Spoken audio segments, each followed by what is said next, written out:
Ok, gente, vamos para a nossa aulinha. Só um minutinho, deixa a professora fazer a apresentação da tela. Vamos lá.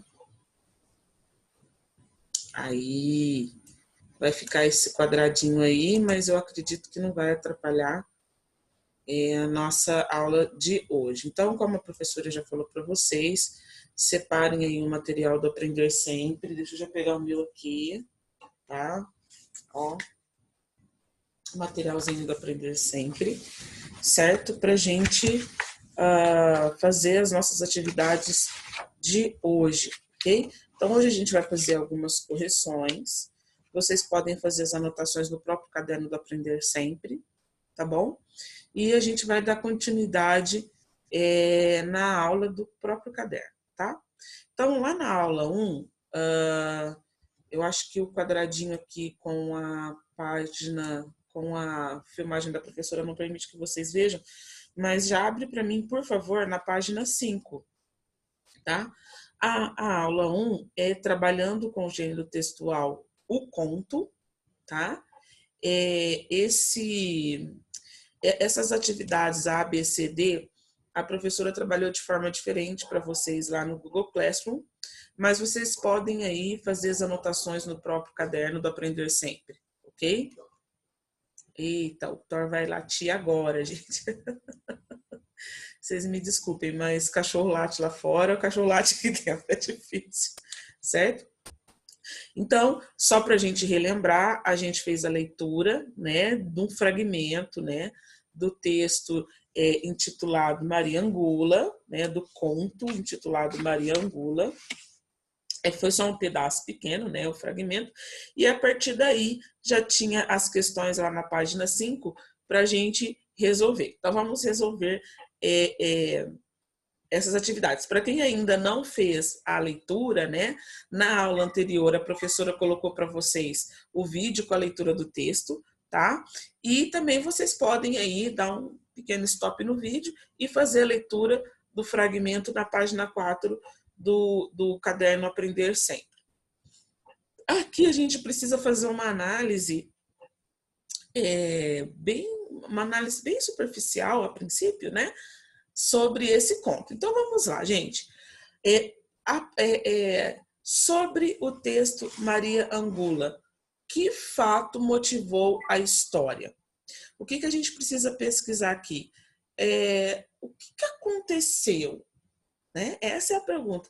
O que foi que aconteceu? Bom, o fato ou o acontecimento, o enredo que motivou a história, né, é o fato da Maria Angula ser fofoqueira, né, dela ser uma linguaruda, de não ter tempo de aprender a fazer pratos gostosos. A princípio, a Maria Angula é uma fofoqueira de marca maior, né?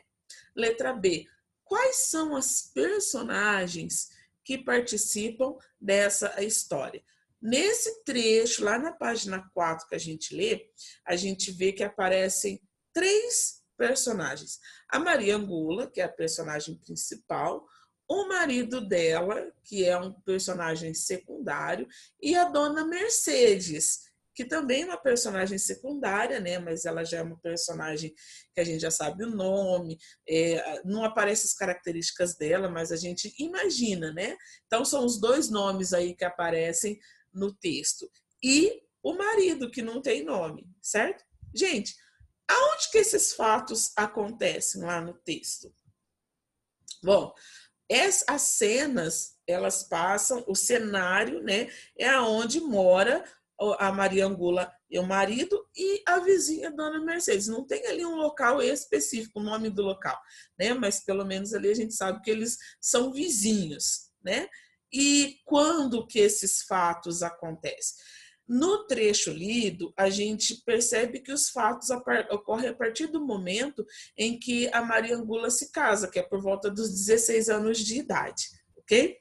Dá uma pausa no vídeo, copia essas respostas no seu caderno, ok? Vamos continuar aí.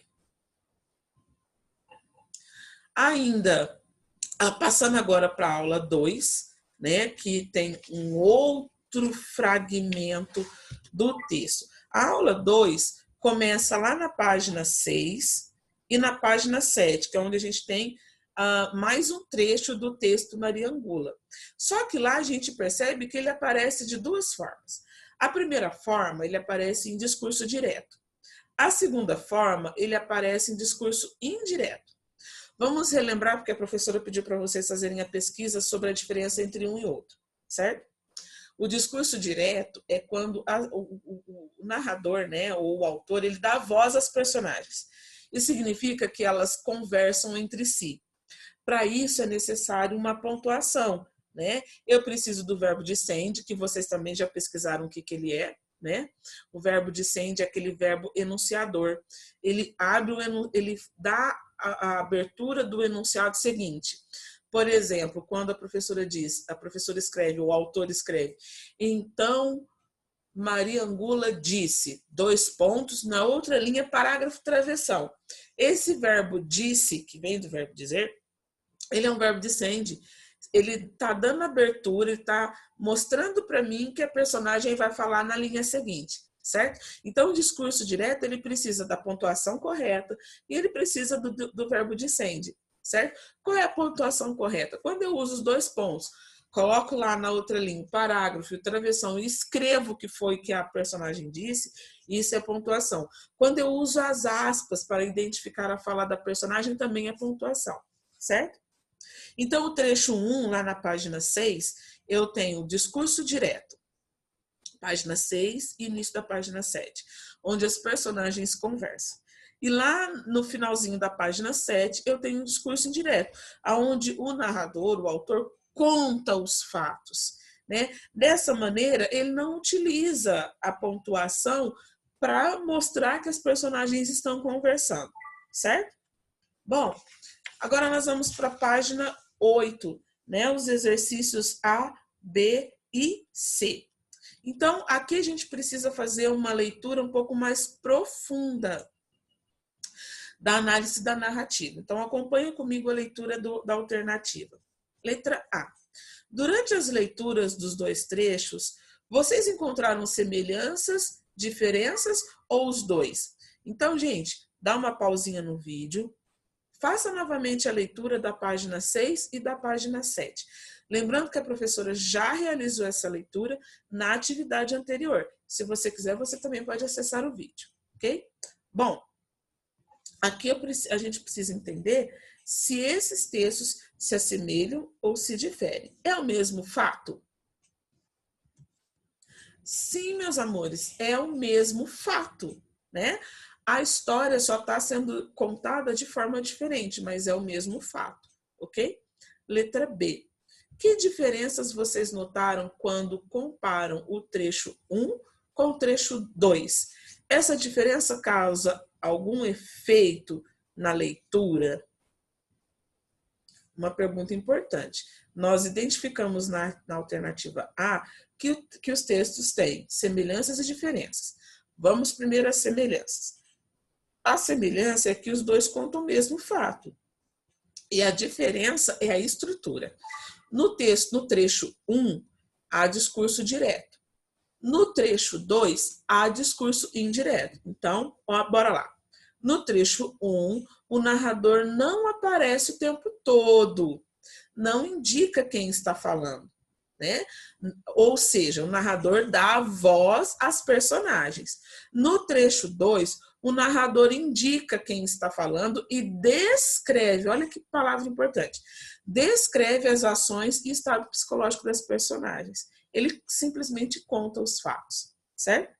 E a letra C, no trecho 2, quem fornece as informações ao leitor a respeito das intenções de Maria Angulla? Se a gente for olhar as questões, as alternativas A e B, a gente já sabe que é o narrador, certo? Muito bem.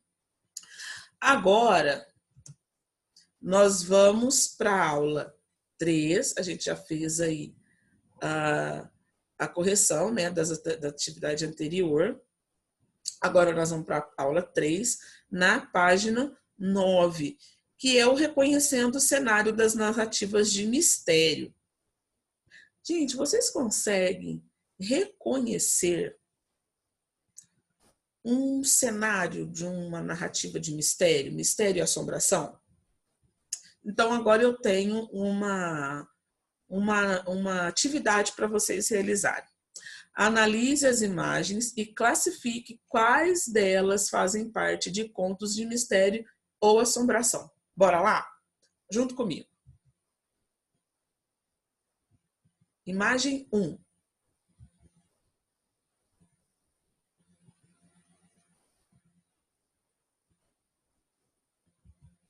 Imagem 2.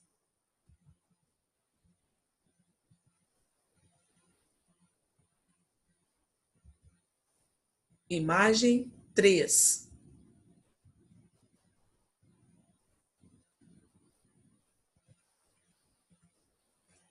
Imagem 4.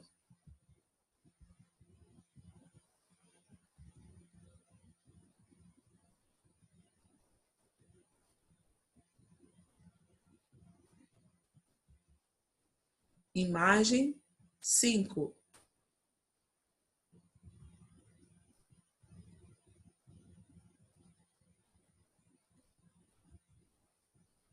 Muito bem. Observando essas imagens, quais delas você considera como uma imagem ilustrativa para um conto de mistério e assombração? Por que você considera essa imagem própria ou propícia para ser ilustrativa de um conto de mistério ou assombração?